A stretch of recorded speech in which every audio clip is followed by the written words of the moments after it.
ஹalleluya. எல்லாரும் சந்தோஷமா இருக்கீங்களா? கரங்களை உயர்த்தி சொல்லுவோமா? ஹalleluya, ஹalleluya. இந்த அருமையான ஓய்வு நாளிலே அவருடைய நாமம் மகிமைப்படும்படியாய் ஒரு சில பாடல்களை பாடி அவருடைய நாமத்தை நாம் மகிமைப்படுத்துவோம். இந்த ஆராதனை முதல் பாடலாக அல்லேலூயா துதி உமக்கே என்கிற பாடலை நாம் பாடி கர்த்தருடைய நாமத்தை நாம் உயர்த்துவோம். ஹalleluya துதி உமக்கே, ஹalleluya துதி உமக்கே, ஹalleluya துதி உமக்கே, ஹalleluya துதி உமக்கே. வாழாக்காமல் என்னை தலையாக்கினி, கீழாக்காமல் என்னை மேலாக்கினி. வாழாக்காமல் என்னை தலையாக்கினி, கீழாக்காமல் என்னை மேலாக்கினி. ஹalleluya துதி உமக்கே, ஹalleluya துதி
ஆவியாய் ஜீவனாய் இருக்கிற அந்த வார்த்தையை கொண்டு கர்த்தர் என்னோடு பேசும் என்று சொல்லி தலைகளை தாழ்த்தி ஒப்பு கொடுத்து ஜெபம் பண்ணலாமா? பரலோக பிதாவே, நீர் எங்களோடு பேசும். உங்களுடைய வார்த்தை ஜீவன் உள்ளது, உங்களுடைய வார்த்தை பலன் உள்ளது, உங்களுடைய வார்த்தை எங்களுடைய வாழ்க்கையில ஆண்டவரே ஒரு மாற்றத்தை கொடுக்கக்கூடியதா இருக்கிறபடினால எங்களை உங்களுடைய வார்த்தைக்கு நேராக ஒப்பு கொடுக்கிறோம். வார்த்தையாகிய தெய்வம் எங்களோடு கூட இடைப்படுகிறாங்க. தாழ்த்துகிறோம், அர்ப்பணிக்கிறோம். இயேசுவின் மூலம் ஜெபிக்கிறோம் பிதாவே, ஆமென். ஆண்டவரும் இரட்சகரும் மீட்பரும் ஆகிய இயேசு கிறிஸ்துவின் விலையேற பெற்ற நாமத்திலே இந்த காலை வேளையில கூடி வந்திருக்கிற உங்கள் யாவருக்கும் என் அன்பின் வாழ்த்துக்களை தெரிவித்துக் கொள்கிறேன். கர்த்தர் ஒருவரை ஆசீர்வதிப்பாராக. எடுத்தவர்கள் வாசிப்போம். யோவான் எழுதின சுவிசேஷம் 3வது அதிகாரம் 16வது வசனம். எல்லாருக்கும் தெரிந்த ஒரு வசனம். 3வது அதிகாரம் 16வது வசனத்தை வாசிக்க கேட்கலாம். தேவன் தம்முடைய ஒரே பேரான குமாரனை விசுவாசிக்கிறவன் எவனோ அவன் கெட்டு போகாமல் நித்திய ஜீவனை அடையும்படி அவரை தந்தருளி இவ்வளவாய் உலகத்தில் அன்பு கூர்ந்தார். அல்லேலூயா. சத்தம் வரணுங்க. அல்லேலூயா. இன்றைக்கு உலகம் எங்கிலும் அன்பை கொண்டாடுகிற அன்பர்கள் தினம் என்று சொல்லி இந்த நாளிலே கடைபிடிக்கப்படுகிறது. அல்லேலூயா. அதன் மத்தியில இன்றைக்கு நம்ம வேதாகமத்திலே தேவன் நமக்கு காண்பித்த அன்பை நாம் புரிந்து கொண்டால் நாம் தேவனிடத்தில் நெருங்கி போவதற்கு அது மிக பிரயோஜனத்தை கொண்டு வரும் என்பதுல எந்தவித சந்தேகமே கிடையாது. அநேக முறை இந்த வசனங்களை நம்ம தியானிச்சிருக்கிறோம், அநேக தரம் இந்த வார்த்தைகளை நம்ம கேட்டிருக்கிறோம். ஆனாலும் ஒரு சில காரியங்களை நாம் கவனித்து பார்க்க வேண்டியது ரொம்ப அவசியமான ஒண்ணு. என்னன்னு சொன்னா, தேவன் நம்மேல் வைத்த அன்பை வெளிப்படுத்தும் வண்ணமாக அவருடைய ஒரே பேரான குமாரனை நமக்காக தந்தருளினார் என்று சொல்லி இந்த இடத்துல பார்க்கிறோம். அவர் நம்மேல வைத்த அன்பு நம்ம கெட்டு போக கூடாது என்பதற்காக அவருடைய குமாரனாகிய கிறிஸ்துவை நமக்காக இந்த பூமியிலே அவர் கொடுத்த அன்பிலும் மேலான அன்பு வேற ஒண்ணுமே கிடையாது. அல்லேலூயா. இன்றைக்கு உலகம் காண்பிக்கிற அன்பு எல்லாமே ஒரு லெவலுக்கு மேலதான் போகுது, அவ்வளவுதான். அதுக்கப்புறம் முடிஞ்சு போயிருது, அதுக்கப்புறம் ஏதாவது ஒன்று நடந்துருது. ஆனால் தேவன் நமக்கு பாராட்டுகிற அன்பு இன்றைக்கு மட்டும் அல்ல, நித்திய ராஜ்யத்திற்கு நேராக நம்மளை வழி நடத்துகிறதற்கு ஏதுவாக அவருடைய அன்பை நமக்கு வெளிப்படுத்தி இருக்கிறார், அன்பை நமக்கு காட்டி இருக்கிறார், அன்பை நமக்கு தந்திருக்கிறார். அல்லேலூயா. மனுஷன் காட்டுகிற அன்பு ஒரு குறிப்பிட்ட அளவு தான், ஒரு குறிப்பிட்ட இடம் வரைக்கும் தான். ஆனால் தேவனுடைய அன்பு நித்திய ராஜ்யத்திற்கு உள்ள நம்மை கொண்டு போய் சேர்க்கும் வரைக்கும் அவருடைய அன்பை நமக்கு தேவன் தந்திருக்கிறார் என்பதை தான் இந்த பகுதி நமக்கு மிக அழகாக தெளிவாக சொல்லுகிறதை நாம பார்க்கிறோம். அல்லேலூயா. பாருங்க, இன்னொரு வசனம் கூட இருக்குது. 1 யோவான் 4வது அதிகாரம் 9வது வசனத்தை எடுத்து வாசித்து பார்த்தால், 1 யோவான் 4வது அதிகாரம் 9வது வசனத்தை வாசித்து பார்க்கலாம். தம்முடைய ஒரே பேரான குமாரனாலே நாம் பிழைக்கும்படிக்கு தேவன் அவரை இவ்வுலகத்திலே அனுப்பினதினால் தேவன் நம்மேல வைத்த அன்பு வெளிப்பட்டது. எவ்வளவு நம்மேல அன்பு வைத்திருக்கிறார் என்பதை இந்த பகுதி மிக அழகாக நமக்கு சொல்லுகிறது. என்னன்னு சொன்னா, தம்முடைய ஒரே பேரான குமாரனை நாம் பிழைக்கும்படிக்கு, எப்படிங்க, நம்ம வாழுவதற்காக, நம்ம இந்த உலகத்திலே ஜீவியம் பண்ணுவதற்காக அவருடைய ஒரே பேரான குமாரனை நமக்காக தந்தார் என்பதை, அவருடைய அன்பின் நிமித்தம் நமக்கு தந்திருக்கிறார் என்பதை நாம் அறிந்து கொள்ள வேண்டிய ஒரு உண்மையாக இருக்கிறது. அல்லேலூயா. சரி, ஏன் பாஸ்டர் இன்னைக்கு இத பேசுறீங்க அப்படின்னு சில கேள்விகள் நமக்கு வரலாம். இன்னைக்கு ஏன் இந்த வசனத்தை நீங்க பேசுறீங்க அப்படிங்களா? வேதம் சொல்லுது, ஆதியிலே கொண்ட அன்பை நாம் இழந்துட்டோமா? எப்படிங்க சொல்லுங்க.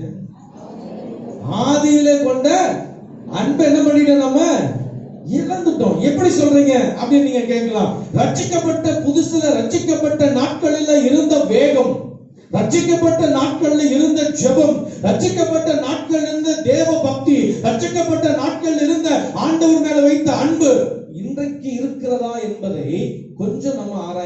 பார்த்தாலே தெரியும். எத்தனை பேருக்கு அதே அன்பு, அதே விசுவாசம், அதே ஜெபம், அதே பரிசுத்த வாழ்க்கை, அதே தேவனிடத்துல நெருங்குகிற வாழ்க்கை அப்படியே இருக்குதுன்னு எத்தனை பேர் சொல்ல முடியும்? சொல்லுங்க பார்க்கலாம். இல்ல. ஒரு பழமொழி சொல்லுவாங்க, வர வர மாமிய கழுத போலாம்னால கழுத தேய்ச்சி கட்டெரும்பாயிருச்சு அப்படிங்கிற மாதிரி. ஆவிக்குரிய வாழ்க்கையில ஆவிக்குரிய மனுஷர்களா இருக்கிற நம்முடைய வாழ்க்கை ரட்சிக்கப்பட்ட நாட்கள்ல இருந்த ஒரு ஜெபம், ரட்சிக்கப்பட்ட நாட்கள் இருந்த ஒரு பரிசுத்த ஜீவியம், ரட்சிக்கப்பட்ட நாட்கள் இருந்த தேவ பக்தி இன்றைக்கு குறைஞ்சு போயிடுச்சு. இன்னைக்கு ஜெபம் பண்றதுக்கே நேரம் கிடையாது. கேட்டா வேலை, குடும்பம், பிள்ளைங்க எல்லாமே ஆயிடுச்சு. என்ன செய்யுது? நேரமே இல்லை. நம்ம ரொம்ப தப்பு பண்றோம், ரொம்ப தப்பு. தேவன் மாத்திரம் நமக்கு ஜீவனை கொடுக்காம இருந்திருந்தா இதெல்லாம் நம்ம செய்ய முடியுமா? நம்ம வாழும்படிக்கு தேவ அன்பை நமக்கு வெளிப்படுத்தி இருக்கிறாரே. இன்னைக்கு நம்ம வாழ்கிறோம் என்று சொன்னால், இன்னைக்கு நம்ம ஜீவனோடு இருக்கிறோம் என்று சொன்னால் அது தேவனுடைய கிருபை. அவர் நம்ம மேல வைத்த அன்பு, அவர் நம்ம மேல வைத்த இரக்கம். நல்லா கவனிச்சுங்க. நம்முடைய திறமையினாலேயோ நம்முடைய செயல்களினாலேயோ நம்முடைய பணமோ பொருளோ செல்வம் ஒண்ணும் உதவாதுங்க. ஒன்றுக்குமே என்னாதுங்க? உதவாது. அதெல்லாம் தேவை, இல்லை வேண்டாம்னு சொல்லல, தேவை. அதெல்லாம் ஒரு குறிப்பிட்ட இடம் வரைக்கும் தான். ஆனால் தேவனுக்கு நமக்கும் உள்ள ஒரு மிகப்பெரிய ஒரு உறவு, அன்பின் பாலம் எப்படிப்பட்டதாக இருக்கிறது. இன்னைக்கு மனுஷனை நேசிக்கிற அளவு கூட கர்த்தரை நேசிக்க மாட்டேங்கிறோம். மனுஷனுக்கு கொடுக்கிற நேரத்தை கூட கர்த்தருக்கு கொடுக்க மாட்டேங்கிறோம். மனுஷனை நம்புற அளவுக்கு கூட கர்த்தரை நம்ப மாட்டேங்கிறோம். நம்ம உண்மையா இல்லைங்களா? யோசனை பண்ணி பாருங்க. நம்ம கெஸ்டுக்கு நேரத்தை கொடுக்கிறோம், ஆனா ஜெபிக்கிறதுக்கு நேரம் கொடுக்கிறது இல்ல, உபவாசத்துக்கு நேரம் கொடுக்கிறது இல்ல, கர்த்தருடைய வேதத்தை வாசிக்கிறதுக்கு நேரத்தை கொடுக்கிறது இல்ல. ஆதியிலே கொண்ட அன்பு நமக்குள்ள எப்படி இருக்குது? இப்போ குறைஞ்சு போயிருக்கு. வேதத்தில் அவரை குறித்து சொல்லுகிறது, நெறிந்த நாளை முறிக்காதவரும் மங்கி எரிகிற திரியை அணைக்காமலும் இருக்கிற தேவன் அவர் என்று சொல்லுகிறது. நம்ம என்னதான் நம்ம அப்படி இருந்தாலும் ஆண்டவர் நம்ம மேல கிருபை வச்சு வச்சு வச்சு ஜீவனை கொடுத்து நம்மளை நடத்திக்கிட்டே இருக்கிறாரு. ஆனா காலம் உருண்டு ஓடிக்கொண்டிருக்கிறது. கொஞ்ச காலம் தான் அதெல்லாம். நம்ம மீண்டும் மனம் திரும்பி தேவ சமூகத்திலே அந்த அன்பை பற்றிக் கொள்கிறவர்களாய், அந்த அன்பின் இடத்திற்கு திரும்புகிறவர்களாய் மாற வேண்டும் என்பதுதான் தேவனுடைய விருப்பம், தேவனுடைய சித்தம். நம்ம எந்த இடத்துக்கு போனாலும், எந்த இடத்துல இருந்து துவங்கணுமோ அந்த இடத்துக்கு வந்துதான் ஆகணும். ஆமென். அதுதான் உண்மைங்க. நம்ம எவ்வளவு தூரம் போனாலும், எங்க போனாலும் சரி, எந்த இடத்துல துவங்கணுமோ அந்த இடத்துக்கு வந்து ஒரு நாள் ஆகணும். அதுதான் தேவன் நம்ம மேல வச்சிருக்கிற அந்த அன்பு. இன்னைக்கு அந்த அன்பு இடத்திற்கு நாம் திரும்பி வர வேண்டியது ரொம்ப முக்கியமான ஒரு காரியமாக இருக்கிறது. அல்லேலூயா. தேவன் அவருடைய அன்பை நமக்கு வெளிப்படுத்தி இருக்காருங்க. அதே 4வது அதிகாரம் யோவான் 4:1 யோவான் 4வது அதிகாரம் 20வது வசனத்தை வாசிங்க பார்க்கலாம்.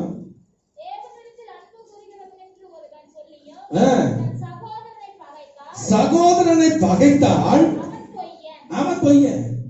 நான் தேவனிடத்தில் அன்பா இருக்கிறேன் அப்படின்னு சொல்லிட்டு தன் சொந்த சகோதரனை பகைக்கிறவனா இருந்தா அவன் யாருங்க? பொய்யன். ஆண்டவர் சொல்றாருங்க, நீ காணிக்கை செலுத்த வேண்டும் சொன்னா உன் சகோதரனிடத்துல போய் ஒப்புரவாயிட்டு வா. நீ காணிக்கை செலுத்தணும்னா கூட என்ன பண்ண வேண்டுமா? நீ போய் ஒப்புரவாயிட்டு வான்னு சொல்றாரு. அப்போ உங்களுடைய சொந்த சகோதரனை நேசிக்கிறவர்களா இருக்கிறோமா? சொந்த உறவுகளை நேசிக்கிறவர்களா இருக்கிறோமா?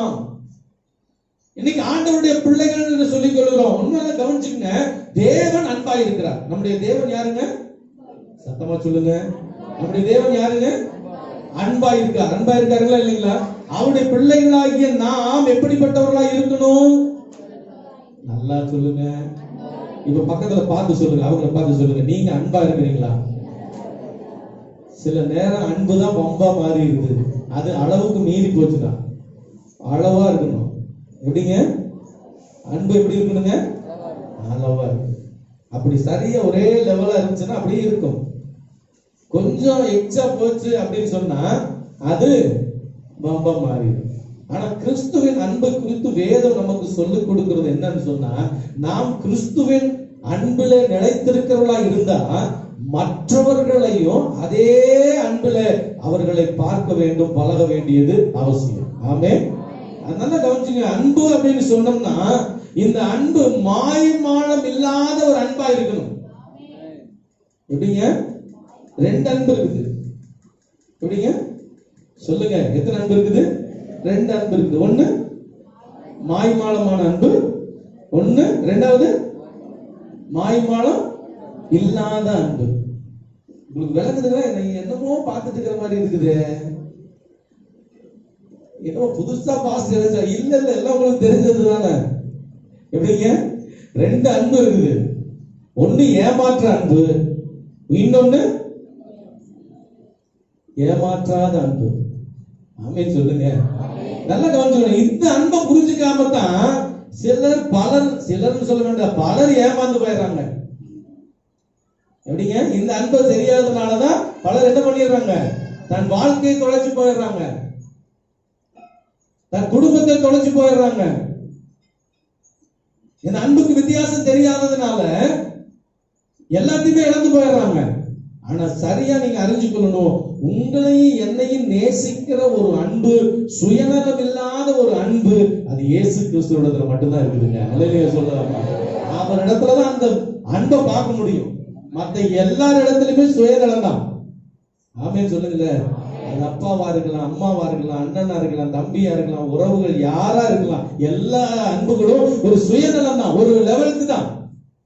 ஆனா கிறிஸ்துவின் அன்பு என்றைக்கு நிலைத்திருக்கிற ஒரு அன்பா இருக்கிறது. ஆமென் சொல்லுங்கல, சத்தமா சொல்லுங்கல. அந்த அன்பை தான் இன்னைக்கு நம்ம தேடி வரணும். அந்த அன்பை தான் நம்ம பிடிச்சு கொள்ளணும். அந்த அன்பை தான் பற்றி கொள்ளுகளாய் மாறணும். ஆமென் சொல்லுங்க, சத்தமா சொல்லுங்கல, உற்சாகமா சொல்லுங்கல. இப்போ ஒருவேளை நீங்க நம்ம நினைச்சிருக்கிற மாதிரி சுயநலமான அன்பை ஆண்டவர் வெளிப்படுத்துகிறவரா இருந்திருந்தா இன்னைக்கு இந்த ரட்சிப்பு, இந்த வாழ்க்கை நமக்கு கிடைச்சிருக்குமா? சொல்லுங்க. இந்த ரட்சிப்பு, இந்த வாழ்க்கை நமக்கு கிடைச்சிருக்குமா?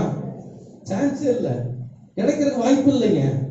ஆனா தன்னலம் இல்லாம, சுயநலம் இல்லாம அவர் தம்முடைய ஒரே பேரான குமாரனை நம்ம வாழ்கிறதற்காக, அவரை மரிக்கிறதற்கு ஒப்பு கொடுத்த அந்த அன்பு எவ்வளவு மேன்மையான அன்பு என்பதை நாம் அறிந்து கொள்ள வேண்டும். அந்த அன்பை அறிந்து கொள்கிறதற்காகத்தான் உங்களுடைய மனக்கண்கள் திறக்கப்பட வேண்டும். ஆமென் சொல்லுங்க, சத்தமா சொல்லுங்க. இன்னைக்கு அந்த அன்பை வெளிப்படுத்த ஆண்டவருடைய வார்த்தையின் மூலமாக அதை வெளிப்படுத்துகிறாரு. அந்த வார்த்தையின் மூலமாக நம்முடைய கண்கள் பிரகாசம் உள்ள மனக்கண்களாய் மாறுச்சுன்னு சொன்னோம்னா ஆண்டவரிடத்துல இன்னும் நம்ம நெருங்கி போகிறதற்கு அது மிக ஏதுவாய் இருக்கும் என்பதுல எந்தவித சந்தேகமே கிடையாது. அல்லேலூயா. உங்க ஜெப நேரம் அதிகமாகும், உங்க பரிசுத்த வாழ்க்கை அதிகமாகும், நீங்க ஆண்டவரோடு நெருங்கி உறவாடுகிற நேரம் அதிகமாகும், தேவனோடு கூட பேசுகிற நேரம் அதிகமாகும். எப்ப தெரியுமா? நீங்க தேவனை லவ் பண்ணும் போதுதான், நீங்க தேவனை நேசிக்கும் போதுதான், நீங்க அவரிடத்துல நெருங்கும் போதுதான் இந்த நேரம் எல்லாம் அதிகமாகும். உங்க ஜெப நேரம் போகிறதே தெரியாது. உங்க பரிசுத்த வாழ்க்கை, தேவனோடு கூட இருந்து வாழ்கிற வாழ்க்கை மிகப்பெரிய ஒரு அற்புதமா இருக்கும். நீங்க ஆண்டவரோடு கூட இருக்கிற நேரம் மிக அற்புதமான நேரமா இருக்கும். இப்படிப்பட்ட நேரங்களை நம்ம இழந்து போவதற்கு காரணம் என்ன தெரியுங்களா? நம்முடைய மனக்கண் குருடாக்கப்பட்டிருக்கிறது தான். அல்லேலூயா. தேவன் பேரில் இருக்கிற அந்த அன்பு நமக்குள்ள இல்லாத, குறைஞ்சு போகிற காரியங்கள் இருக்கிறதுனாலதான். இன்னைக்கு அதை நாம் மீண்டும் திருப்பி ஆண்டவரிடத்துக்கு வரணும். ஆண்டவரே, உம்மை நான் நேசிக்கிறேன், உம்மிடத்துல அன்பு வைக்கிறேன், உண்மையே நான் பற்றி கொள்கிறேன், நீர் ஒருவர் தான் என் வாழ்க்கையில எல்லாவற்றுக்கும் எல்லாமா இருக்கிறேன் என்கிற அந்த ஒரு கான்செப்டுக்கு நேராக நம்ம வரணும். அதுதான் ஆண்டவர் இன்னைக்கு நம்மிடத்துல எதிர்பார்க்கிற ஒரு காரியமா இருக்கிறது. அல்லேலூயா. சத்தமா சொல்லுங்க, அல்லேலூயா. இந்த காதலர் தினம், அன்பர்கள் தினம் சொல்லப்படுகிற இந்த நாளில் நாம் ஆண்டவரை காதலிக்கிறவர்களாய் மாறணும். வர மாட்டேங்குது பாத்தீங்களா? நல்லா வரணும். ஆமென். யாரை காதலிக்கணுங்க? சொல்லுங்க. ஆண்டவரை காதலிச்சீங்கன்னு சொன்னா மற்ற எல்லாமே உங்களுக்கு நல்லா, உங்க கண்கள் நல்லா தெளிவா தெரியும். ஆமென். ஆண்டவரை மட்டும் பார்த்து அவரை காதலிச்சீங்கன்னா, அவரை லவ் பண்ணீங்கன்னு சொன்னா, நீங்க பார்க்கிற பார்வைகள் எல்லாம் பரிசுத்தமா இருக்கும். விளங்குதுங்களா? நீங்க எதை செய்தாலும் எதை பார்த்தாலும் உங்களுக்கு பரிசுத்தமா தோன்றும். அது இல்லாம அது வேற விதமா உங்களுக்கு காதல் போயிருச்சுன்னு சொன்னா, பார்க்கிறது எல்லாமே காமமாய் தெரியும். அது விளங்கிக்கணும். ஆமென். ஆண்டவரை பார்த்து ஆண்டவர் மேல உங்களுக்கு காதல் வந்துருச்சு அப்படின்னு சொன்னா, உங்க ஜெப நேரம், உங்களுடைய ஆவிக்குரிய வாழ்க்கை, உங்களுடைய எல்லாமே பார்த்தா எல்லாமே பர்ஃபெக்ட்டா இருக்கும். அவர் எதிர்பார்க்கிற ஒரு காரியம் வந்துடும். ஆனா அதை விட்டு கொஞ்சம் தான் இதுக்கு இந்த பாருங்க, மாய்மாலத்துக்கும் மாயமற்றதற்கும் கொஞ்சம் தான் வித்தியாசமே தவிர ரொம்ப பெரிய அளவுல வித்தியாசம்லாம் கிடையாது. இன்னைக்கு இதெல்லாம் புரிஞ்சுக்காம தான் ரொம்ப கஷ்டப்பட்டு இருக்கிறாங்க. எப்படிங்க? இதெல்லாம் புரிஞ்சுக்காம தான் ரொம்ப பேரு ரொம்ப பயணிக கஷ்டப்பட்டு இருக்கிற காரணமே அதுதான். அல்லேலூயா. இன்னைக்கு நம்ம தேவ சமூகத்துல திரும்பணும். ஆண்டவரே, நான் உம்மை நேசிக்கிறேன், உம்மிடத்துல அன்பு வைக்கிறேன், உண்மையே நான் பற்றிக் கொள்கிறேன், இந்த கிருபை எனக்கு தாரும். ஆமென் சொல்லுங்க, சத்தமா சொல்லுங்க. ஏங்க, நீங்க ஆண்டவரை நேசிக்கிறவங்களா இருந்தீங்கன்னா, ஸ்தேவானை குறிச்சு சொல்லுங்க. ஸ்தேவான் மேல கல்லெறிறாங்க, அவன் பரலோகத்தை பார்த்துட்டு அப்படியே நிக்கிறான். எப்படிங்க? ஸ்தேவான் மேல கல்லெறிறாங்க, எல்லாம் கல்லெறிஞ்சு கொள்றாங்க. ஆனா அவர் பரலோகத்தை பார்க்கிறார். ஏன்னா சிங்காசனத்தை விட்டு தேவன் எழுந்து நின்று அவனை வரவேற்கிற காரியத்தை பார்த்துட்டோம் அப்படின்னு நின்றுக்கிறார். இது எப்படி நடக்கும்னு சொன்னா, ஆண்டவர் மேல அன்பு வைக்கிறது நிமித்தம் தான் இப்படிப்பட்ட காரியங்கள் நடக்கும். ஆமென் சொல்லுங்க. ஏன்னா அன்பு செலுத்துறவர்களுக்காக தியாகம் பண்ணக்கூடிய அளவுக்கு அந்த அன்பு வரும். ஆமென். அவர் நம்ம மேல வைத்த அன்பு நிமித்தமாகத்தான் அவர் நமக்கு தந்தருளினார். அவரே நமக்கு தந்தருளி இருக்கிறார். அப்போ அந்த அன்பை சரியாக புரிந்து கொண்டு நம்ம வாழ்கிற ஒரு உன்னதமான கிறிஸ்தவர்களாய் மாற வேண்டியதுதான் இன்றைக்கு இந்த நாளில் நம்ம எடுக்க வேண்டிய காரியம். அதுதான். ஆமென் சொல்லுங்க. ஆமென். நீங்க நினைக்கலாம், என் பையன் நேசிக்க மாட்டேங்கிறான், என் பொண்ணை நேசிக்க மாட்டேங்கிறான், என் சொந்த பந்தம் யாரும் விசாரிக்க மாட்டேங்கிறாங்க, யாருமே யாருமே பார்க்க வேண்டாம்.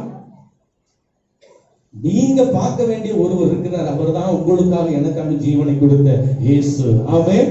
அவரை மட்டும் சரியா பாருங்க. எப்படிங்க? அவரை மட்டும் போக்கஸ் பண்ணுங்க. உங்களுடைய கண்கள் அவரை மட்டும் நோக்கி இருக்கட்டும். உங்களுக்கு எல்லாமே அற்புதமா நடக்க ஆரம்பிக்கும். ஆமென் சொல்லுங்க. உங்க கண்களுக்கு அவரை மாத்திரம் நிறுத்தி அவரை மாத்திரம் நோக்கி பார்த்துக்கிட்டே இருங்க. அவரை பார்க்க பார்க்க பார்க்க பார்க்க உங்க முகம் பிரகாசம் அடைய ஆரம்பிக்கும். நீங்க வெட்கப்பட்டு போவதில்லை. உங்க காரியங்கள் எல்லாம் கைகூடி வர ஆரம்பிக்கும். ஏன்னா நீங்க பார்க்கிறது அவரை. எவரை சொல்லுங்க? அவரை சொல்லுங்க, சத்தமா சொல்லுங்க. சிலர்லாம் அவருன்னு சொல்ற வேற வேற நினைக்கிறீங்க. யாரை பார்க்கணுங்க? இயேசுவை பார்க்கணும். யாரை பார்க்கணுங்க? வாலிப தம்பிங்க, வாலிப பிள்ளைகளா சொல்லுங்க. யாரை பார்க்கணும்? நல்லா சொல்லுங்க. யாரை பார்க்கணும்?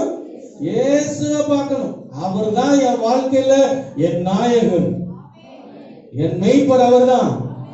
நான் நம்புகிற கண்மலை அவர்தான், என் மணவாளன் அவர்தான்.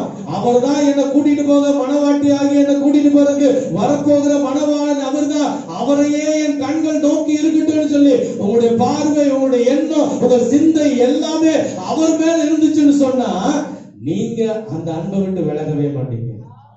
ஆமென் சொல்லுங்களேன். அல்லேலூயா சொல்லுங்களேன். அப்போ ஆண்டவர் நம்ம மேல வச்ச அன்பை இப்படி வெளிப்படுத்த இன்னும் எப்படி அதை நம்ம அவர் மேல அன்பு வைக்கணும்னு சொன்னா, யாத்திரையாகமத்தின் புஸ்தகம் 20வது அதிகாரம் 6வது வசனத்தை ஒரு விஷயம் வாசிங்க பார்க்கலாம். யாத்திரையாகமத்தின் புஸ்தகம் 20வது அதிகாரம் 6வது வசனம் வாசிங்க.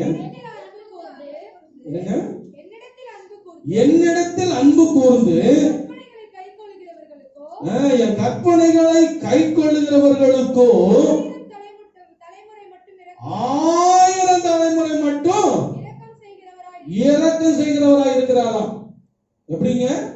அவரிடத்துல அன்பு செலுத்துகிறவர்களுக்கு 1000 தலைமுறை மட்டும் அவர்களுக்கு என்ன பண்ணுவாரா? இரக்கம் செய்வார். எவ்வளவு அன்புள்ள தேவன் பாருங்க. 1000 தலைமுறை. ஒரு தலைமுறைன்னா எவ்வளவு, எத்தனை வருஷங்க? ஒரு தலைமுறைன்னா எத்தனை வருஷங்க?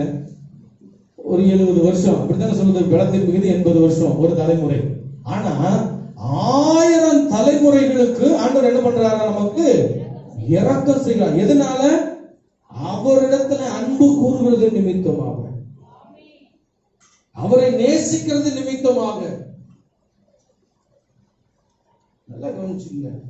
உண்மையான நேசத்தை அவர் பேர்ல வச்சுட்டோம்னு சொன்னா, ஆண்டவர் 1000 தலைமுறைக்கு, உங்கள் குடும்பத்திற்கு, உங்க தலைமுறைக்கு அவர் இரக்கம் செய்கிறவராக இருக்கிறார். ஆமே. இன்னைக்கெல்லாம் நம்ம இப்படி இருக்கிறோம் அப்படின்னா, நமக்கு முற்பிதாக்கள் அவர்களுக்கு செய்ததான அந்த இரக்கத்தை தான் இன்னைக்கு நம்ம பெற்றுட்டு இருக்கிறோம். இன்னைக்கு நம்ம அனுபவிக்கிற இந்த சுகம், இந்த பலன், இந்த ஆசீர்வாதம், இது எல்லாமே நம்முடைய முற்பிதாக்களுக்கு தேவன் கட்டளையிட்டு கொடுத்திருக்கிற அந்த வாக்கு தத்தங்களின் ஆசீர்வாதம், அந்த வாக்கு தத்தத்தின் இரக்கத்தை தான் நம்ம எல்லாரும் என்ன பண்ணிட்டு இருக்கிறோம்? அனுபவிச்சுட்டு இருக்கிறோம். அப்ப நம்ம தேவனிடத்தில் அன்பு கூர்ந்தா, நமக்கு பின்வரும் சந்ததிகளுக்கு தேவன் இரக்கம் காண்பிக்கிறதற்கு அவர் உண்மையுள்ள தேவனாய் இருக்கிறார். ஆமென் சொல்லுங்களேன். ஆமென். அல்லேலூயா. இன்றைக்கு தேவன் நம்ம மேல வச்சு அன்பை வெளிப்படுத்தினார். நம்ம இன்னைக்கு வாழ்ந்துட்டு இருக்கிறோம். இப்ப கிறிஸ்து நம்ம மேல அன்பு வச்சிருக்கிறாரு. எதற்காகனா அவருக்குள்ள வாழ. 2 கொரிந்தியர் புத்தகம் 15வது அதிகாரம் 14வது வசனத்தை வந்து சீக்கிரம் வாசிங்க பார்க்கலாம். 2 கொரிந்தியர் 5:14. கிறிஸ்துவினுடைய அன்பு எங்களை நெருக்கி ஏவுகிறது. எதற்கு? எதுங்க? ஏனென்றால் எல்லாருக்காகவும் ஒருவரே மரித்திருக்க,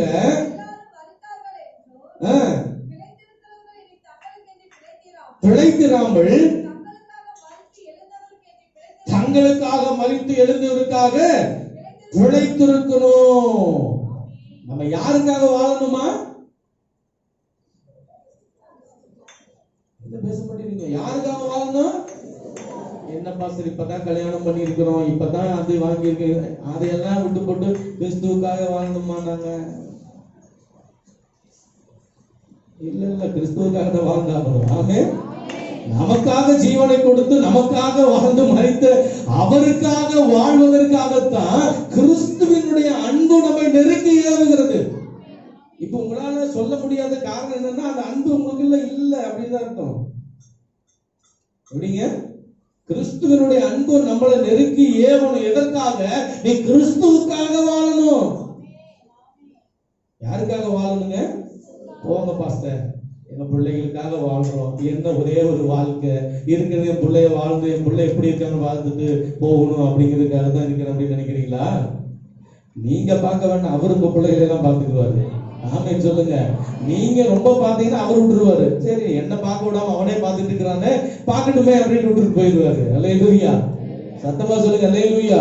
கிறிஸ்துவனுடைய அன்பு எதற்காக நம்மை நெருக்கி ஏவ வேண்டும் என்று சொன்னால், நாம் அவருக்காக வாழ்வதற்காக, அவருக்காக நம்மை அர்ப்பணிக்கப்படுவதற்காக, அவருக்காக நாம் ஒப்புக் கொடுக்கிறவர்களாய் மாற வேண்டும் என்பதற்காக கிறிஸ்துவின் அன்பு நம்மை நெருக்கி ஏவுகிறதா இருக்கிறது என்று சொல்லுகிறாரே. இன்றைக்கு அதற்கு நான் பாத்திரனா இருக்கிறேனா? கிறிஸ்துவின் அன்புக்கு நான் பாத்திரனா இருக்கிறேனா? கொஞ்சம் ஆராய்ஞ்சு பாருங்க, கொஞ்சம் யோசித்து பாருங்கள. இந்த கிறிஸ்துவின் அன்பு நம்மளை எந்த அளவுக்கு நிறுத்தி இருக்குதுன்னு சொன்னா, வெளிப்படுத்திருக்கிற விசேஷம் 1வது அதிகாரம் 6வது வசனத்தை வாசித்தால் அது உங்களுக்கு விளங்கிக் கொள்ள முடியும். நம்மிடத்திலே அன்பு கூர்ந்து தமது இரத்தத்தினாலே பாவங்களற நம்மை கழுவி, பாருங்க, நம்முடைய பிதாவாகிய தேவனுக்கு முன்பதாக நம்மளை ராஜாக்களும் ஆசாரியருமாக்கினவர் அவருக்கு. நம்மள கிறிஸ்துவின் அன்பு எந்த அளவுக்கு மாத்தி இருக்குதுங்க? ராஜாக்களாக, ஆசாரியர்களாக. எவ்வளவு பெரிய காரியங்கள்! நம்மள ராஜாக்களும் ஆசாரியர்களுமாக மாற்றினது கிறிஸ்துவினுடைய அன்பு. இந்த அன்பை குறித்து நம்ம அதிகமாக ஆராய்ந்து பார்த்து அந்த அன்பிலே நாம் நிலை கொண்டிருக்கிறவர்களாய் மாற வேண்டியது ரொம்ப முக்கியமாக இருக்கிறது. ஒன்றுக்கும் உதவாத சேற்றில அமிழ்ந்து கிடந்த நம்மளை தூக்கி எடுத்து அவருடைய ரத்தத்தினால கழுவி மீட்டெடுத்து ராஜாக்களாக, ஆசாரியர்களாக நம்மளை கொண்டு வந்து நிறுத்தி இருக்கிற ஒரு கிருபை இருக்கிற, ஒரு அபிஷேகம் இருக்குது, ஒரு அன்பு இருக்குது. இந்த அன்புக்கு ஈடாக இந்த உலகத்துல வேற அன்பே கிடையாதுங்க. ஆமென். உங்களையும் என்னையும் சத்துரு பார்க்கிறான். இவன் பாவம் செய்தவன், இவன் அக்கிரமம் செய்தவன், இவன் துரோகி, இவன் இப்படிப்பட்டவன் அப்படின்னு ஆண்டவருக்கு முன்பதாக பிசாசு பலவித காரியங்களை நம்ம மேல வச்சிருக்கிறதான காரியத்தை எல்லாம் கொண்டு வந்து நிறுத்தினான். ஆனா ஆண்டவராக இயேசு கிறிஸ்து அந்த காரியத்தை எல்லாவற்றும் மேல அவருடைய சொந்த ரத்தத்தை ஊற்றி நம்மை கழுவி நம்மளை மீட்டெடுத்து நம்மளை ராஜாவாக ஆசாரியராக நம்மை நிறுத்துகிற அந்த அன்புக்கு ஈடாக வேற ஒரு அன்பு இல்லை என்பதை நாம் உணர்ந்து கொள்ளுகிறவர்களாய் மாற வேண்டியதுதான் மிக மிக அவசியமாக இருக்கிறது. அல்லேலூயா. சத்துரு போடுகிற எல்லாவித திட்டங்களையும் குலைச்சு போட்டு, இல்ல இல்ல இவன் என் பிள்ளை, எனக்காக வாழ்வான் என்று சொல்லி ஆண்டவர் அவனை ஒன்றுமில்லாம ஆக்கி நம்மளை ராஜாவாக ஆசாரியர்களாக மாற்றுகிற அந்த அன்பு மிகப்பெரிய அன்பாக இருக்கிறது. அல்லேலூயா. உங்களுக்காகவும் எனக்காகவும் ஜீவனை கொடுத்த அந்த அன்பு தான் நம்மளை உயர்த்தி பார்க்கிற அன்பா இருக்கிறது, நம்மை மேன்மைப்படுத்தி பார்க்கிற அன்பா இருக்கிறது, நம்மை உயர்த்துகிற அன்பா இருக்கிறது. இந்த அன்புக்கு ஈடாக இந்த உலகத்துல எந்த அன்புமே கிடையாது. அல்லேலூயா. சத்தமா சொல்லுங்க அல்லேலூயா. அப்ப இயேசு கிறிஸ்துவின் அன்பு நம்மை நெருக்கி ஏவுகிறது எதற்காகனா நாம் அவருக்காக வாழணுங்கிறது. இயேசு கிறிஸ்துவின் அன்பு நம்மை ராஜாக்களாக ஆசாரியர்களாக நம்மை உயர்த்தி வைக்கிற அந்த அன்புக்கு ஈடாக வேற ஒரு அன்பு இந்த உலகத்துல கிடையவே கிடையாது. அல்லேலூயா. சத்தமா இல்லைங்க அல்லேலூயா. இந்த அன்புக்கு ஈடாக நாம் என்ன செய்யணும் சொல்லுங்க? நம்ம என்ன செய்யணும்? கலாத்தியர் நிருபம் 5வது அதிகாரம் 14வது வசனத்தை வாசிங்க பார்க்கலாம், முடிக்கலாம். கலாத்தியர் 5:14. உன்னிடத்தில் நீ அன்பு கூறுகிறது போல பிறரிடத்திலும் நீ அன்பு கூறுவாயாக என்கிற இந்த ஒரே, நல்லா கவனிச்சுங்க. மறுபடியும் அந்த வசனத்தை வாசிங்க. கலாத்தியர் 5:14 வாசிங்க. எல்லாரும் எடுத்துக்கணும் அந்த வசனத்தை. வாசிங்க. உன்னிடத்தில் நீ அன்பு கூறுகிறது போல பிறரிடத்திலும் அன்பு கூறுவாயாக என்கிற இந்த ஒரே வார்த்தையினாலே நியாய பிரமாணம் முழுசும் நிறைவேறிடுச்சு. நியாய பிரமாணம் முழுசு என்ன ஆயிடுச்சுங்க? எதனால நிறைவேறி இருக்குதுங்க? சத்தமா சொல்லுங்க. எதனால நிறைவேறி இருக்குது? உன்னிடத்திலே நீ அன்பு கூறுகிறது போல பிறர் இதைத்தான் செய்ய முடியாம இருக்குது. இதைத்தான் என்ன பண்ண முடியலீங்க? அவ போறவர் எப்படி இருந்தவர், இன்னைக்கு வார எப்படி போறவர். உன்னை நேசிக்கிறது போல நேசிக்கிறவங்க சொல்லுவோமா? சொல்லுங்க. உங்களே நீங்க அரைஞ்சுக்குவீங்களா? அடிச்சுக்குவீங்களா? கத்தி எடுத்து அப்படியே குத்திக்குவீங்களா உங்களையே? ஏன் சொல்லுங்க? ஏன் உங்களை நீங்க நேசிக்கிறீங்க? அப்படிதான் அர்த்தம். உங்களுக்கு ஒரு காயம் ஆகக்கூடாது, உங்களுக்கு ஒண்ணுமே ஆகக்கூடாது. ஏன்னா உங்களை நீங்க என்ன பண்றீங்க? இது போலதான் பக்கத்துல இருக்கிறவங்களையும் நீங்க பார்க்கணும், நேசிக்கணும்னு சொல்றாரு. விளங்குறீங்களா? பக்கத்துல இருக்கிறவங்க கஷ்டப்பட்டா அந்த கஷ்டப்படுற நேரத்துல நீங்க போய் அவங்களுக்கு உதவி செய்யணும். எப்படிங்க? கஷ்டப்படுற நேரத்துல நீங்க என்ன பண்ணணும்? உதவி செய்யணும். முடிஞ்ச உதவி செய்யுங்க, இல்ல அவங்களுக்காக ஜெபம் பண்ணுங்க. ஆனா கஷ்டப்படுற நேரத்துல எனக்கு அப்பவே தெரியும் நீ இப்படித்தான் படுவ, நீ இப்படித்தான் ஆவ அப்படின்னு அவங்க கஷ்டத்துல நீங்க போய் என்ன பண்ணக்கூடாது? இன்னும் காயப்படுத்தக்கூடாது. விளங்குதுங்களா? உங்களுக்கு எல்லாம் புரியாத ஒண்ணும் கிடையாது, நல்லா புரியும். ஆனா செய்ய மட்டும் மாட்டோம். ஆண்டவருடைய 10 கட்டளைகளையும் ஒரே வார்த்தையில ஆண்டவர் அடக்கி வைச்சிருக்கிறார். என்னன்னு சொன்னா, உன்னை நேசிக்கிறது போல நீ பிறரையும் நேசி. உனக்கு ஆகாரம் இருக்குது, ஆகாரம் இல்லாத எத்தனையோ பேர் இருக்காங்க, அவர்களை பார்த்து கொடு.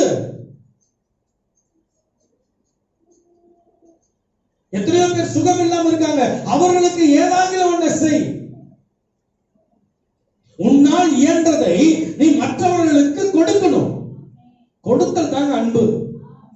சுருக்கமா சொல்லணும்னா கொடுத்தல் தான். என்ன பேச மாட்டீங்க? கொடுத்தல் தான் அன்பு. கொடுக்காத அன்பு நிலைச்சிருக்காதுங்க.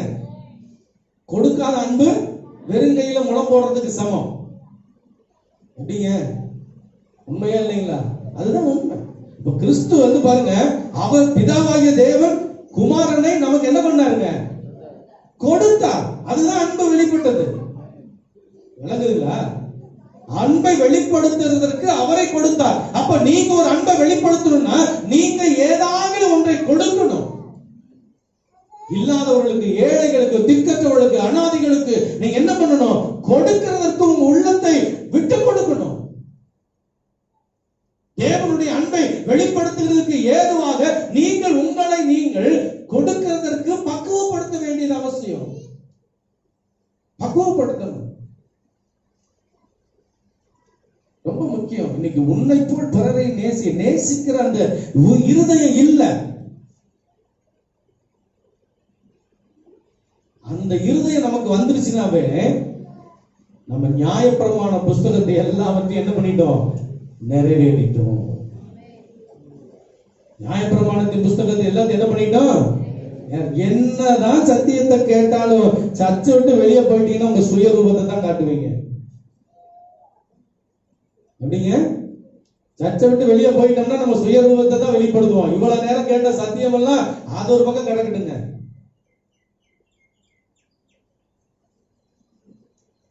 மனம் திரும்பணும்.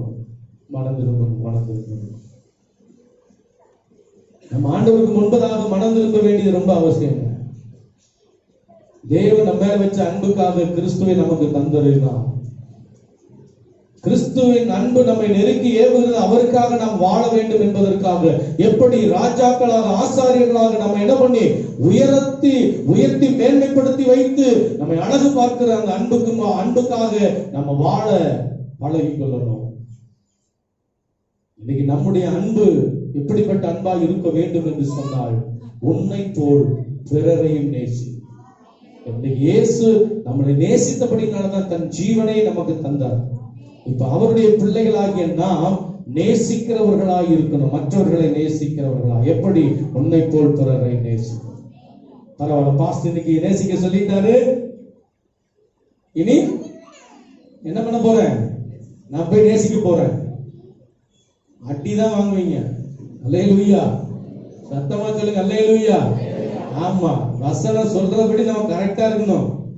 பாஸ்டர் நேசிக்க சொல்லிட்டாரு, நான் நேசிக்க தான் சொல்லிட்டீங்க, நான் போய் நீ நேசிக்கிறேன் அப்படின்ட்டு போக கூடாது. சாட்சியோடு கூட வாழ கத்துக்கணும் நம்ம. ஆமென். அல்லேலூயா. ரொம்ப ஜாக்கிரதையோடு கூட வாழ கற்றுக்க வேண்டியது அவசியம். ஆமென். நம்முடைய இருதயத்தின் நினைவு எப்படியோ அப்படியே அவன் இருக்கிறான் என்று சொல்லி வேதம் சொல்லுது. இன்னைக்கு ஏன் நம்மால சரியா மாற முடியல? நம்முடைய இருதயம் மாறல. தோற்றம் மட்டும்தான் அப்படியே மாறி இருக்குது, ஆனா இருதயம் மாறல. மாற ஒப்பு கொடுத்தா மட்டும்தான் உங்க வாழ்க்கை பரலோக ராஜ்யத்துக்கு நேரா போக முடியும். ஆமென். இல்லன்னா இந்த பூமியிலேயே தான் கிடக்கணும், இல்லன்னா நரகத்துக்கே தான் போகணும். அதுல ரொம்ப ஜாக்கிரதையா இருக்கணும். ஆமென் சொல்லுங்க. நம்ம அவர் விரும்புகிற காரியம் நமக்குள்ள இல்லை அப்படின்னா நம்ம கூட்டிட்டு போகவே மாட்டார். இங்கே விட்டுட்டு போயிடுவாரு. நம்மளை கூட்டிட்டு போகணும்னா அவர் விரும்புகிற காரியம் நம்முடைய வாழ்க்கையில தேவை. ஆமென். நம்மளை அவர் பார்க்கிறார் என்கிற அந்த உணர்வு வேணும். என் தேவன் என்னை பார்த்துட்டு இருக்கிறாரு, என் தேவன் என்னோடு கூட இருக்கிறாரு, என்னுடைய காரியங்கள் எல்லாம் அவர் உற்று கவனிச்சுட்டு இருக்கிறார் அப்படிங்கிற அந்த உணர்வு நமக்கு வேணும். யார் பார்க்கிறான், யார் என்ன கண்டுக்கிறா? ஒருத்தரும் பார்க்கறது இல்ல. நான் என்ன வேணாலும் செய்யலாம் இல்ல, கர்த்தர் பார்த்துட்டு இருக்கிறாரு. ஆமென். அவர்களை எல்லாவற்றையும் பார்க்கிறாரு அப்படிங்கிற அந்த உணர்வு, அந்த பயம் நமக்கு தேவை. அந்த காரியங்கள் எல்லாம் கர்த்தருக்கு முன்பதாக நம்மளை சரிப்படுத்திக் கொள்ளுங்க. தேவனாகிய கர்த்தர் நம்மை வழி நடத்துவார். எல்லாரும் எழுந்து நிற்கலாமா? எழுந்து நின்று ஆண்டவருடைய சமூகத்தில் சொல்ல போகிறோம். ஆண்டவரே, இந்த அன்பை நான் புரிந்து கொள்ளாம நடந்த காரியங்களுக்காக நான் உம்மிடத்துல மன்னிப்பு கேட்கிறேன். உம்முடைய அன்பை நான் புரிந்து வாழ எனக்கு ஒரு விசை கிருபை தாரும். உம்முடைய அன்புல நான் நிலைச்சிருக்க எனக்கு ஒரு விசை உதவி செய்யுங்க ஆண்டவரே. எல்லாரும் கேட்கலாமா? எல்லாரும் ஒரு விசை வாழ்ந்து கருத்தை வைத்து ஆண்டவர்கிட்ட கேட்கலாமா? நன்றி ஆண்டவரே, அவர் அன்பு நம்ம மேல வச்சதுனாலதான் இந்த மேன்மை, இந்த கிருபையெல்லாம் கிடைச்சிருக்குது. அவர் மட்டும் நம்ம மேல அன்பா இல்லைன்னா நம்ம என்னைக்கோ இருக்கிற இடம் தெரியாம போயிருந்திருப்போம், ஒண்ணும் இல்லாம போயிருப்போம். ஆனா அவருடைய அன்பு நம்ம நெருக்கி ஏவுகிறதுனாலே அவருக்காக வாழ வேண்டும் என்கிற ஒரு காரியத்தை நமக்கு போதிக்கிறது. அவருடைய அன்பின் நிமித்தமாக நம்மை ராஜாக்களாக ஆசாரியர்களாக நம்மை மேன்மைப்படுத்தி நம்மை உயர்த்தி வைத்திருக்கிற அந்த மேன்மையான அன்பு என்பதை அறிந்து கொள்ளுங்க. இன்னொன்னு என்னன்னு சொன்னா, நாம் அவரிடத்தில் அன்பா இருக்கிறோம் என்று சொன்னால் உன்னை போல் பிறரையும் நேசி என்று சொல்லி ஆண்டவர் சொல்லி, இந்த அன்பர்கள் தினத்தன்று நம்மை போல் பிறரை நேசிக்க உங்கள் எத்தனை பேர் ஆயத்தமா இருக்கிறீங்க? இன்னைக்கெல்லாம் தகுதி பார்த்து தான் பழகிறோம், தகுதி பார்த்து தான் பழகிறோம். நம்ம இல்ல, கிறிஸ்து ஒருவேளை தகுதி பார்த்து பழகி இருந்தாருன்னா புறஜாதியாகிய நமக்கெல்லாம் ஆண்டவரே கிடையாது, நமக்கு இந்த ரட்சிப்பே கிடையாது, இப்படிப்பட்ட காரியங்கள் இல்லாம போயிருந்திருக்குமே. அவர் தகுதியை பார்த்திருந்தாருன்னா இன்னைக்கு நம்ம இருக்கிற இடம் தெரியாம போயிருந்திருப்போம். அவர் தகுதி பார்க்காம நம்மளை நேசித்ததினாலதான் இன்னைக்கு இந்த ஜீவன், இந்த சுகம், இந்த வேலை, இந்த ஆரோக்கியம், இந்த ஆயுசு நாட்கள், இது எல்லாமே அவர் தகுதி பார்க்காம நமக்கு கொடுத்த ஒன்று. யோசிச்சு பாருங்க, இன்னைக்கு சபைகளுக்குள்ள ஜாதி, சபைகளுக்குள்ள தகுதி, படிச்சவன் படிக்காதவன், ஏழை பணக்காரன், உயர்ந்த ஜாதி தாழ்ந்த ஜாதி, எந்த ஒண்ணுமே கிடையாதுங்க. கிறிஸ்துவின் ரத்தத்தால கழுவப்பட்டவங்க எல்லாருமே ஒண்ணுதான். அப்படிப்பட்ட ஒரு எண்ணம் இருந்தா மட்டும்தான் பரலோக ராஜ்யத்தில் உங்களுக்கு இடம் கிடைக்கும், இல்லைன்னா ஒண்ணும் கிடைக்காது. தகுதி பார்த்து பழகிறவங்களா இருந்தீங்கன்னு சொன்னா பரலோகத்துக்கு உங்களுக்கு எந்த இடத்துமே ஆண்டவர் உங்களுக்கு தர மாட்டாரு. ஆண்டவர்கிட்ட ஒப்பு கொடுங்க, ஆண்டவரை என்னை அர்ப்பணிக்கிறேன், உங்களுடைய அன்பை எனக்கு காண்பித்தீங்களே, உங்க அன்பின் நிமித்தம் ஆண்டவரே இந்த கிருபா வரத்தை எனக்கு தந்து, வாழ்க்கை தந்து என்னை வழி நடத்துகிற உங்களுடைய தயவுக்காக உமக்கு நன்றி. மாய்மாலமான அன்பை நம்பி நான் என் வாழ்க்கையை நான் தொலைச்சிட்டேன், என் வாழ்க்கையை நான் ஏமாந்து போயிட்டேன். இனி உண்மையான அன்பை நான் கற்றுக் கொண்டு உமக்காக வாழ எனக்கு உதவி செய்யும். ஏதோ சொல்லுங்க, அன்பு ஒரு காலம் ஒழியாது, அன்பு ஒரு காலம் ஒழியாது. ஆண்டவரே சொல்லுங்க, ஆண்டவரே அந்த அன்பினால என்னை கவர்ந்து கொண்டீங்க, அந்த அன்பினால என்னை ஈர்த்து கொண்டீங்க, அந்த அன்பினால என்னை கட்டி என்னை வழி நடத்துங்கன்னு சொல்லி எல்லாரும் ஒப்பு கொடுக்கலாமா? நன்றி ஆண்டவரே, நன்றி ஆண்டவரே, எல்லாரும் ஒப்பு கொடுங்க. நன்றி அப்பா, ஆமே நாமே நாமே நாமே நாமே. ஓ சத்தமா ஒப்பு கொடுத்து ஜெபம் பண்ணுங்க, ஜெபம் பண்றீங்க, ஒப்பு கொடுத்து ஜெபம் பண்ற நேரம், உங்களை அர்ப்பணிக்கிற ஒரு நேரம். ஆமென் ஆமென் ஆமென் ஆமென் ஆமென் அல்லேலூயா ஷதர பல பல பல பல பல பல பல ஆமென் ஆமென் ஆமென் ஆமென் ஆமென் ஆமென் ஆமென் ஆமென். அன்பில்லா உலகில் மனிதன் அன்பை தேடுகிறான், கடல் அலையின் நடுவினிலே மன அமைதியை தேடுகிறான், நிழலை நிஜம் என்று நம்பி ஏமாந்து போகின்றார், வாழ்வில் நிம்மதி இல்லாமல் மனிதன் எங்கெங்கு ஓடுகிறார். அன்பில்லா உலகில் மனிதன் அன்பை தேடுகிறான், கடல் அலையின் நடுவினிலே மன அமைதியை தேடுகிறார், நிழலை நிஜம் என்று நம்பி ஏமாந்து போகின்றான், வாழ்வில் நிம்மதி இல்லாமல் மனிதன் எங்கெங்கு ஓடுகிறார். இன்னைக்கு உலகத்தில் இருக்கிற அன்பை பிடித்தான் மாயையும் மனதுக்கு சஞ்சலமாய் இருக்கிறது. இன்னைக்கு கண்களுக்கு மிக அழகா இருக்குது, பார்வைக்கு மிக அற்புதமா இருக்குது அப்படின்னு நினைச்சு அந்த அன்பின் மேல நீங்க இணக்கம் கொண்டவர்களா இருப்பீங்கன்னு சொன்னா பின்னால வருத்தப்பட வேண்டியது அவசியமாயிருக்கும். ஆனால் இயேசுவை அன்பு நிமித்தமாய் இயேசுவை பற்றி கொண்டு உங்கள் அன்பை இயேசுவுக்கு நேராய் செலுத்துவீர்கள் என்று சொன்னால் உங்கள் வாழ்க்கை கட்டப்படும், உயர்ந்த ஸ்தானத்துல உங்களை கொண்டு வந்து நிறுத்துவார். தேவன் வரும்போது சொல்லுவார், உன்னில் பழுதொன்றும் இல்லை, என் பிரியமே, என் புறாவே, என் உத்தமியே, உன்னில் பழுதொன்றும் இல்லை என்று சொல்லி உங்களை என்னை பார்த்து ஆவிக்குரிய மனவாட்டி சபையை பார்த்து அவர் சொல்லுவாரு. அதற்கு நம்மை ஆயத்தப்படுத்த வேண்டியது அவசியம், அதற்கு நம்மை ஒப்புக் கொடுக்கப்பட வேண்டியது அவசியம். தேவன் தம்முடைய ஒரே பேரான குமாரனை விசுவாசிக்கிறவன் எவனோ அவன் கெட்டு போகாமல் நித்திய ஜீவனை அடையும்படிக்கு அவரை தந்தருளி இவ்வளவாய் உலகத்தில் God. அன்பு எவ்வளவாய் இருக்கிறது. அந்த அன்பை புரிந்து அந்த அன்பிலே நிலை கொண்டு நம்முடைய ஜெப வாழ்க்கை, ஆவிக்குரிய வாழ்க்கை, பரிசுத்த வாழ்க்கை, உபவாச வாழ்க்கை எல்லாவற்றையும் அவருக்கு நேராக அன்பு நிமித்தம் அவைகள் செய்ய நம்மை அர்ப்பணிப்போம்.